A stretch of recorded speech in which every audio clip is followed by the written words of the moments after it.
പടക്കം പൊട്ടിക്കാതെ പൊതുവെ നമ്മുടെ നാട്ടിൽ വിഷു ആഘോഷമില്ല.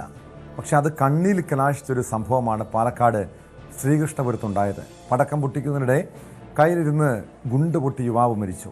ശ്രീകൃഷ്ണപുരം രാഗം കോർണറിലെ വെള്ളപ്പാൻതൊടി സ്വദേശി ദിലീപാണ് മരിച്ചത്. 34 വയസ്സായിരുന്നു. പൊള്ളലേറ്റ ഉടൻ തന്നെ മാങ്ങോടുള്ള സ്വകാര്യ ആശുപത്രിയിലേക്ക് എത്തിച്ചെങ്കിലും ജീവൻ രക്ഷിക്കാനായില്ല.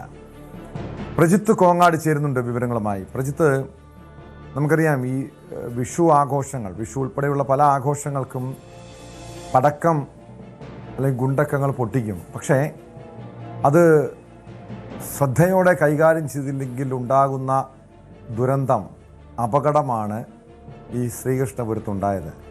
എപ്പോഴായിരുന്നു സംഭവം? എന്താണ് ഇതുമായി ബന്ധപ്പെട്ട് ലഭ്യമായ വിവരം?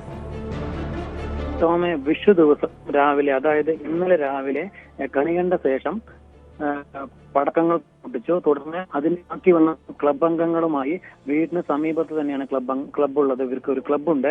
ഈ മരിച്ച ദിലീപിന്റെ ക്ലബുണ്ട്. ആ ക്ലബിന്റെ സമീപത്ത് ബാക്കി വന്ന പടക്കങ്ങൾ പൊട്ടിക്കുകയായിരുന്നു. കയ്യിലെ ഗുണ്ട് പൊട്ടിക്കുന്നതിനിടയിൽ ബാക്കിയുള്ള പടക്കങ്ങൾ കയ്യിൽ തന്നെ ഉണ്ടായിരുന്നു. അത് പൊട്ടിച്ച് അതിന്റെ ഒരു തീ വന്ന് ഈ കയ്യിലുള്ള പടക്കത്തിലേക്ക് വീഴുകയും തുടർന്ന് പടക്കം പൊട്ടുകയാണ് ഉണ്ടായിരുന്നത്. ഗുരുതരമായി പരിക്കേറ്റ യുവാവിനെ സമീപത്ത് ഉള്ള ഒരു മാങ്ങോട് മെഡിക്കൽ കോളേജിൽ, മാങ്ങോട് സ്വകാര്യ ആശുപത്രിയിലേക്ക് എത്തിച്ചു. എത്തിക്കുമ്പോഴേക്കും ജീവൻ നഷ്ടപ്പെട്ടു. തുടർന്ന് ദിലീപിന്റെ മൃതദേഹം മെഡിക്കൽ കോളേജിലേക്ക് കൊണ്ടുവന്നു. പോസ്റ്റ്മോർട്ടം നടപടികൾ ഇപ്പോൾ നടന്നു വരികയാണ്. ഈ മരിച്ച ദിലീപിന് 2 മക്കളാണ് ഉള്ളത്. ചെറു പ്രായവുമായിരുന്നു 2 മക്കൾ.